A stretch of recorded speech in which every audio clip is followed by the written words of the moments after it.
প্রিয় শ্রোতা বন্ধু, প্রভাত মননে স্বাগত জানাই।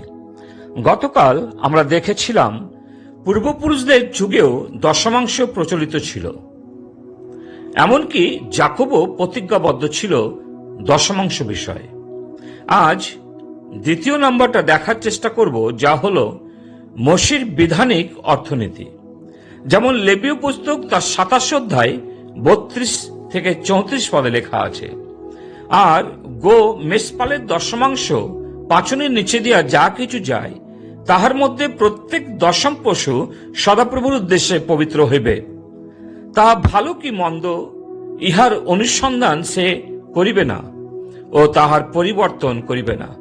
কিন্তু যদি সে কোনো প্রকারে তাহার পরিবর্তন করে, তবে তাহা ও তাহার বিনিময় উভয়ে পবিত্র হইবে, তাহা মুক্ত করা যাইবে না। সদাপ্রভু সিনাই পর্বতে ইসরায়েল সন্তানদের জন্য মোশিকে এই সকল আদেশ করিলেন।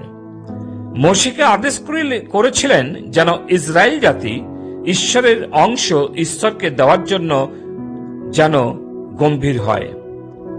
হ্যাঁ, আজ সময় এসেছে যেন আমরাও ঈশ্বরের প্রাপ্য ঈশ্বরকে যেন দিই। ইসরায়েল হচ্ছে ঈশ্বর তাত্ত্বিক, দশমাংশ হচ্ছে ঈশ্বরের টাকা আমরা নিজেদের নিকটে রেখে দিতে পারি না।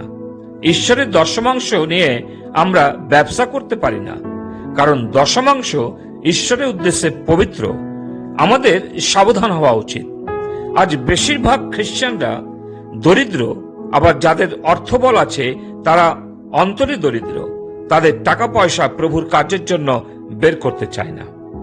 যদি আবার একটু বেশি টাকা পয়সা চাওয়া হয়, তখন বাত বিতণ্ডা তৈরি হয়। কিন্তু যখন ডাক্তার বা ঔষধ কিনতে যান, তখন তার কোনো কথাই চলে না। এই ধরনের মানুষজন আসলে আধ্যাত্মিকভাবে অসুস্থ। সব সময়ের জন্য ঈশ্বরের অংশ ঈশ্বর দাবি করেন। আব্রাহাম দশমাংশ উপহার দিয়ে ঈশ্বরের আশীর্বাদ পেয়েছিলেন, যাকোব আশীর্বাদ পেয়েছিলেন। কিন্তু আজ অনেকে মনে করেন ঈশ্বরকে দশমাংশ দিলে আমার সংসারে টান পড়বে। অন্যদিকে মণ্ডলী দশমাংশের টাকা সংগ্রহ করে ব্যাংকে জমা করেন এবং ফিক্সড ডিপোজিট করেন। মনে করেন চার্চের অ্যাসেট করে ফেলেছেন। প্রিয়, ঈশ্বর আপনার চার্চ বা মণ্ডলীকে আশীর্বাদ করতে পারবেন না, কারণ আপনি প্রভুর অংশ প্রভুর কার্যে ব্যবহার করছেন না। ইসরায়েল সন্তানগণকে যে সমস্ত ভূমি দেওয়া হয়েছিল, সেই সমস্ত নগর থেকে 48টি নগর লেবীয়দের দিতে আজ্ঞা করেছিলেন। অর্থাৎ নগরের বা জমির দশমাংশ লেবীয়দের দেওয়া লাগে, কারণ লেবীয়রা কোনো অংশ পায়নি। তারা সদাপ্রভুর উদ্দেশ্যে নিজেদের প্রাণ নিবেদিত করেছিল, তাই সদাপ্রভুই তাদের অংশ।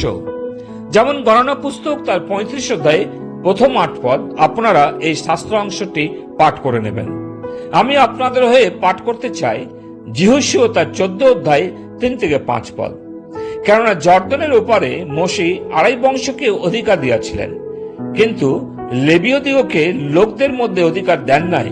কেননা যোসেফ সন্তানগণ 2 বংশ হইল, মনশী ও ইব্রাহিম, আর লেবীয়দিগকে দেশে কোনো অংশ দেওয়া গেল না, কেবল বাস করিবার জন্য কতকগুলি নগর এবং তাহাদের পশুপালের ও তাহাদের সম্পত্তির জন্য সেই সকল নগরের চরণভূমি দেওয়া গেল।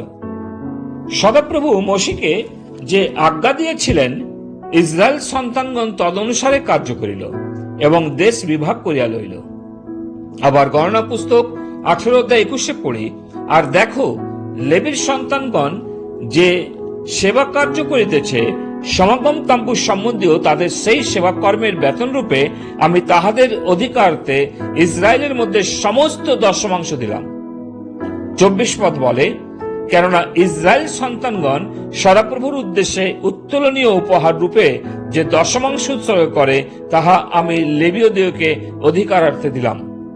প্রিয়, এর দ্বারা আমরা স্পষ্টরূপে বুঝতে পারি, যারা সদাপ্রভুর কার্য করেন, সুসমাচার প্রচার করেন এবং যে ঈশ্বরের লোকেরা বা দাসেরা মণ্ডলীতে পরিচর্যা করেন, মণ্ডলীর বা বিশ্বাসীদের যে দশমাংশ তা তাদেরই অধিকার। আমাদের কোনো অধিকার নেই যে দশমাংশের টাকা ব্যাংকে রেখে দিই বা আলমারিতে তালাবদ্ধ করে রাখি।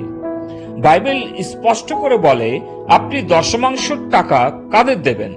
যেমন দ্বিতীয় বিবরণ 26:12 লেখা আছে, তৃতীয় বৎসরে অর্থাৎ দশমাংশের বৎসরে তোমার উৎপন্ন দ্রব্যের সমস্ত দশমাংশ পৃথককরণ সমাপ্ত করিলে পর তুমি লেবীয়কে, বিদেশীকে, পিতৃহীনকে ও বিধবাকে তাহা দেবে, তাহাতে তাহারা তোমার নগরদ্বারের মধ্যে ভোজন করিয়া তৃপ্ত হইবে। নতুন নিয়মে যাকব বলেছেন, ক্লেশাপন্ন পিতৃমাতৃহীনদের ও বিধবাদের তত্ত্বাবধান করা এবং সংসার হইতে আপনাকে নিষ্কলঙ্ক রূপে রক্ষা করাই পিতা ঈশ্বরের কাছে সূচি ও বিমল ধর্ম। অতএব আপনার অর্থ, টাকা পয়সা কোথায় দেবেন তা আপনি নির্ণয় নেবেন। ঈশ্বর তার বাক্যে আমাদের আশীর্বাদ করুন। পিতা ঈশ্বর, আমরা তোমাকে ধন্যবাদ দিই। আজকের সকালে প্রভু আমরা আবারও দেখেছি যে মোশির বিধানে যে দশমাংশ দেওয়ার কথা প্রভু তারা দিতেন।